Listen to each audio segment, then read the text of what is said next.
Gênesis capítulo 39. José assediado pela mulher de Potifar. José havia sido levado para o Egito, onde o egípcio Potifar, oficial do faraó e capitão da guarda, comprou-o dos ismaelitas que o tinha levado para lá. O Senhor estava com José, de modo que este prosperou e passou a morar na casa do seu senhor egípcio. Quando este percebeu que o Senhor estava com ele e que o fazia prosperar em tudo o que realizava, agradou-se de José e tornou-o administrador de seus bens. Potifar deixou a seu cuidado a sua casa e lhe confiou tudo o que possuía. Desde que o deixou cuidando de sua casa e de todos os seus bens, o Senhor abençoou a casa do egípcio por causa de José. A bênção do Senhor estava sobre tudo o que Potifar possuía, tanto em casa como no campo. Assim deixou ele aos cuidados de José tudo o que tinha, e não se preocupava com coisa alguma, exceto com sua própria comida. José era atraente e de boa aparência, e depois de certo tempo a mulher do seu senhor começou a cobiçá-lo e o convidou. "Venha, deite-se comigo." Mas ele se recusou e lhe disse: "Meu senhor não se preocupa com coisa alguma de sua casa, e tudo o que tem deixou aos meus cuidados. Ninguém desta casa está acima de mim. Ele nada me negou, a não ser a senhora, porque é a mulher dele. Como poderia eu, então, cometer algo tão perverso e pecar contra Deus?" Assim, embora ela insistisse com José dia após dia, ele se recusava a deitar-se com ela e evitava ficar perto dela. Um dia ele entrou na casa para fazer suas tarefas e nenhum dos empregados ali se encontrava. Ela o agarrou pelo manto e voltou a convidá-lo. "Vamos, deite-se comigo." Mas ele fugiu da casa, deixando o manto na mão dela. Quando ela viu que, ao fugir, ele tinha deixado o manto em sua mão, chamou os empregados e lhe disse: "Vejam, este hebreu nos foi trazido para nos insultar. Ele entrou aqui e tentou abusar de mim, mas eu gritei. Quando me ouviu gritar por socorro, largou seu manto ao meu lado e fugiu da casa." Ela conservou o manto consigo até que o senhor de José chegasse à casa. Então repetiu-lhe a história: "Aquele escravo hebreu que você nos trouxe aproximou-se de mim para me insultar. Mas quando gritei por socorro, ele largou seu manto ao meu lado e fugiu." Quando seu senhor ouviu o que a sua mulher lhe disse, "Foi assim que o seu escravo me tratou", ficou indignado. Mandou buscar José e o lançou na prisão em que eram postos os prisioneiros do rei. José ficou na prisão, mas o Senhor estava com ele e o tratou com bondade, concedendo-lhe a simpatia do carcereiro. Por isso, o carcereiro encarregou José de todos os que estavam na prisão, e ele se tornou responsável por tudo o que lá sucedia. O carcereiro não se preocupava com nada do que estava a cargo de José, porque o Senhor estava com José e lhe concedia bom êxito em tudo o que realizava.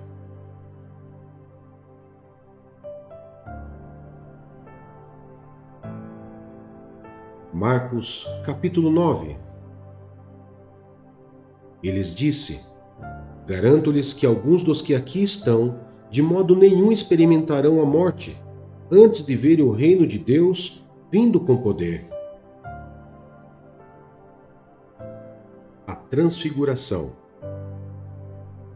6 dias depois, Jesus tomou consigo Pedro, Tiago e João e os levou a um alto monte, onde ficaram a sós. Ali ele foi transfigurado diante deles.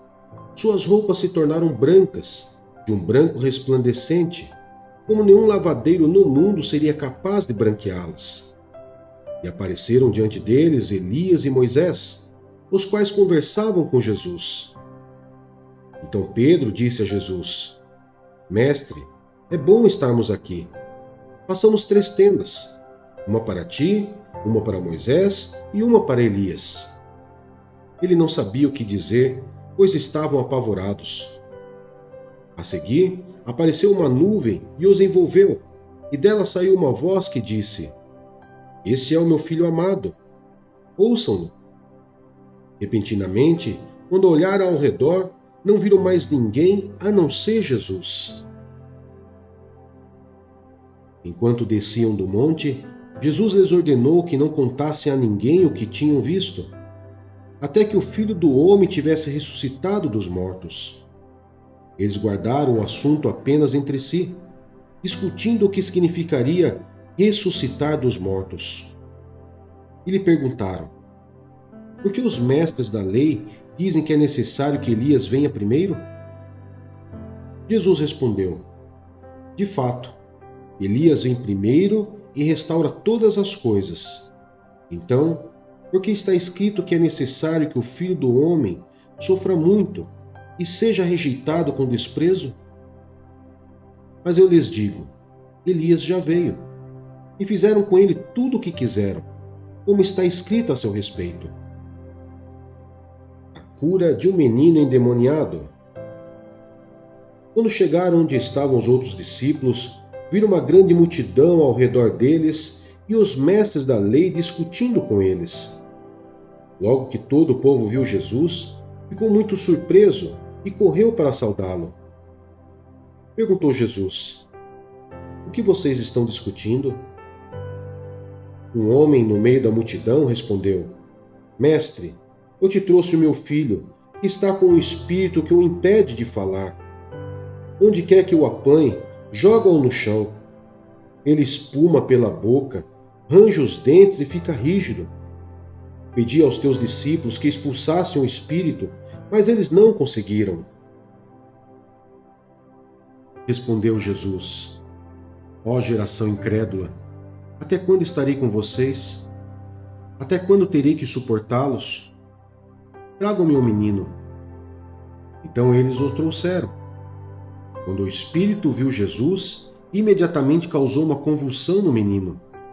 Este caiu no chão e começou a rolar, espumando pela boca.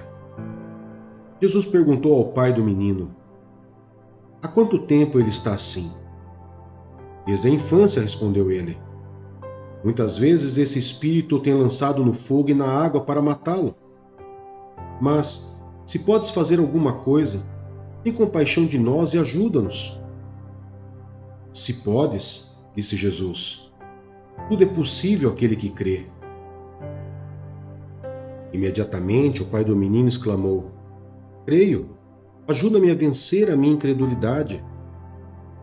Quando Jesus viu que uma multidão estava se ajuntando, repreendeu o espírito imundo, dizendo: espírito mudo e surdo, eu ordeno que o deixe e nunca mais entre nele. O espírito gritou, agitou-o violentamente e saiu.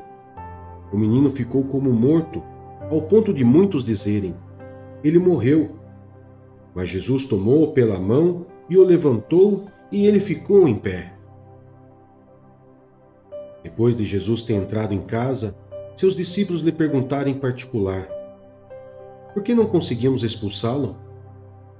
Ele respondeu: essa espécie só sai pela oração e pelo jejum. Eles saíram daquele lugar e atravessaram a Galileia. Jesus não queria que ninguém soubesse onde eles estavam, porque estava ensinando os seus discípulos. Ele lhes dizia: o Filho do Homem está para ser entregue nas mãos dos homens. Eles o matarão, e 3 dias depois ele ressuscitará. Mas eles não entendiam o que ele queria dizer e tinham receio de perguntar-lhe: quem é o maior? E chegaram a Cafarnaum. Quando ele estava em casa, perguntou-lhes: o que vocês estavam discutindo no caminho? Mas eles guardaram silêncio, porque no caminho haviam discutido sobre quem era o maior. Assentando-se, Jesus chamou os 12 e disse: se alguém quiser ser o primeiro, será o último e servo de todos. E tomando uma criança, colocou-a no meio deles. Pegando-a nos braços, disse-lhes: quem recebe uma dessas crianças em meu nome, está me recebendo. E quem me recebe, não está apenas me recebendo, mas também aquele que me enviou. Quem não é contra nós, é por nós. Mestre, disse João, vimos um homem expulsando demônios em teu nome e procuramos impedi-lo, porque ele não era um dos nossos. Não o impeçam, disse Jesus. Ninguém que faça um milagre em meu nome pode falar mal de mim logo em seguida, pois quem não é contra nós está a nosso favor. Eu lhes digo a verdade. Quem lhes der um copo de água em meu nome, por vocês pertencerem a Cristo, de modo nenhum perderá a sua recompensa. A indução ao pecado. Se alguém fizer tropeçar um destes pequeninos que creem em mim, seria melhor que fosse lançado no mar com uma grande pedra amarrada no pescoço. Se a sua mão o fizer tropeçar, corte-a. É melhor entrar na vida mutilado do que, tendo as duas mãos, ir para o inferno, onde o fogo nunca se apaga, onde o seu verme não morre e o fogo não se apaga. E se o seu pé o fizer tropeçar, corte-o. É melhor entrar na vida aleijado do que, tendo os dois pés, ser lançado no inferno, onde o seu verme não morre e o fogo não se apaga. E se o seu olho o fizer tropeçar, arranque-o. É melhor entrar no reino de Deus com um só olho do que, tendo os dois olhos, ser lançado no inferno, onde o seu verme não morre e o fogo não se apaga. Cada um será salgado com fogo. O sal é bom, mas se deixar de ser salgado, como restaurar o seu sabor? Tenham sal em vocês mesmos e vivam em paz uns com os outros.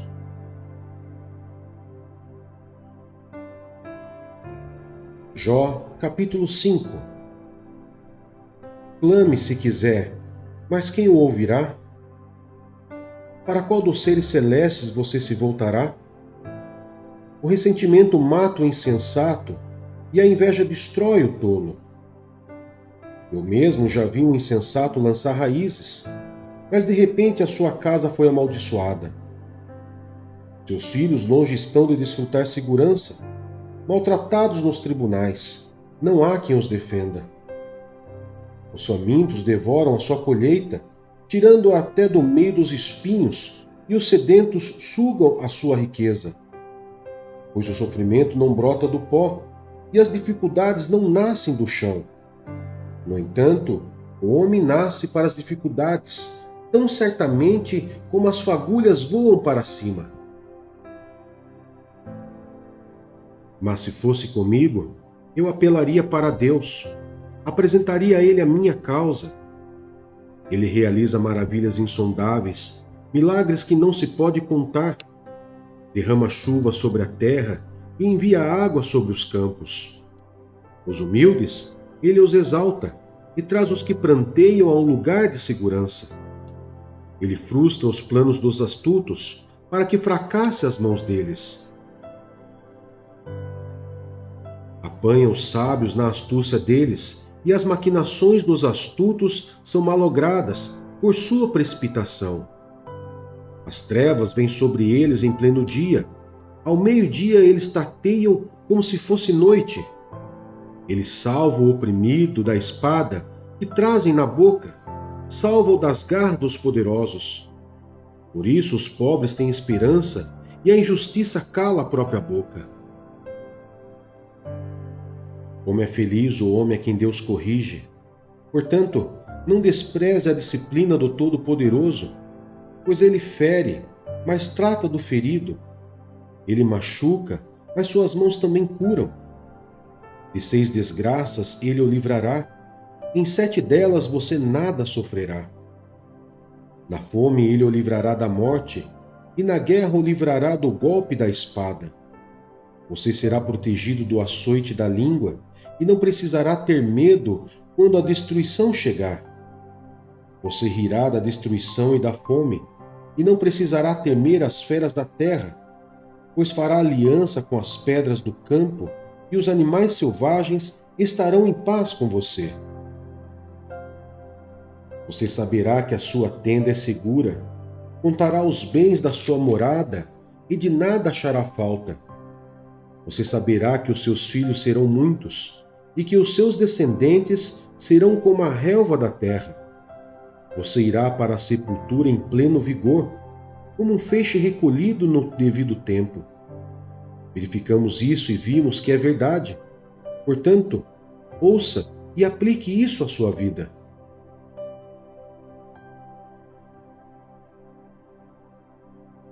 A soberania de Deus. Digo a verdade em Cristo, não minto. Minha consciência o confirma no Espírito Santo.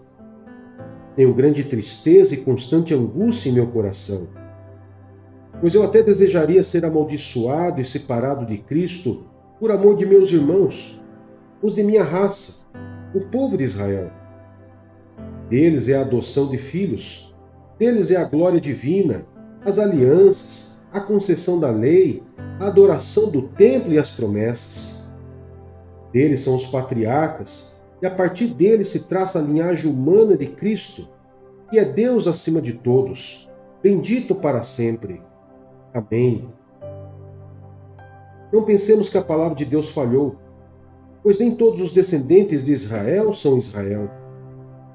Nem por serem descendentes de Abraão, passaram todos a ser filhos de Abraão.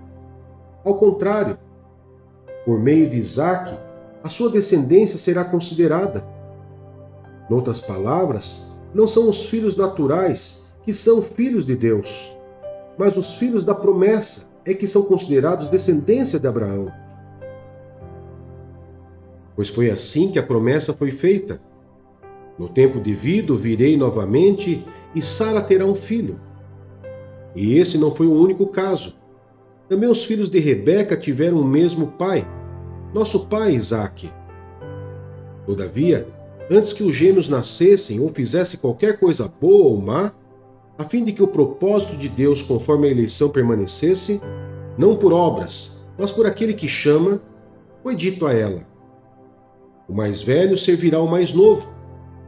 Como está escrito: amei Jacó, mas rejeitei Esaú. Então, que diremos? Acaso Deus é injusto?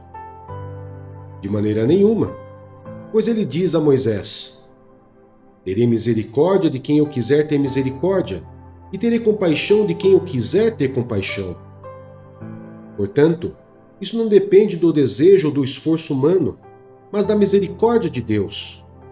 Pois a Escritura diz ao Faraó: eu o levantei exatamente com este propósito, mostrar em você o meu poder, e para que o meu nome seja proclamado em toda a terra. Portanto, Deus tem misericórdia de quem Ele quer, e endurece a quem Ele quer. Mas algum de vocês me dirá: então por que Deus ainda nos culpa? Pois quem resiste à sua vontade? Mas quem é você, ó homem, para questionar a Deus? Acaso aquilo que é formado pode dizer ao que formou: por que me fizeste assim?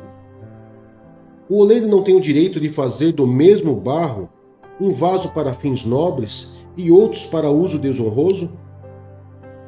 E se Deus, querendo mostrar a sua ira e tornar conhecido o seu poder, suportou com grande paciência os vasos de sua ira, preparados para a destruição? Quer dizer, se ele fez isso para tornar conhecidas as riquezas de sua glória aos vasos de sua misericórdia, que preparou de antemão para a glória, ou seja, a nós, a quem também chamou, não apenas dentre os judeus, mas também dentre os gentios? Como ele diz em Oséias: chamarei meu povo a quem não é meu povo, e chamarei minha amada a quem não é minha amada. E acontecerá que no mesmo lugar em que se lhes declarou: vocês não são meu povo, eles serão chamados filhos do Deus vivo. Isaías exclama com relação a Israel: embora o número dos israelitas seja como a areia do mar, apenas os remanescentes será salvo. Pois o Senhor executará na terra sua sentença, rápida e definitivamente. Como anteriormente disse Isaías: se o Senhor dos Exércitos não nos tivesse deixado descendentes, já estaríamos como Sodoma e semelhantes a Gomorra. a incredulidade de Israel. Que diremos então? Os gentios, que não buscavam justiça, a obtiveram, uma justiça que vem da fé. Mas Israel, que buscava uma lei que trouxesse justiça, não a alcançou. Por que não? Porque não a buscava pela fé, mas como se fosse por obras. Eles tropeçaram na pedra de tropeço. Como está escrito: Eis que põe em Sião uma pedra de tropeço e uma rocha que faz cair, e aquele que nela confia jamais será envergonhado.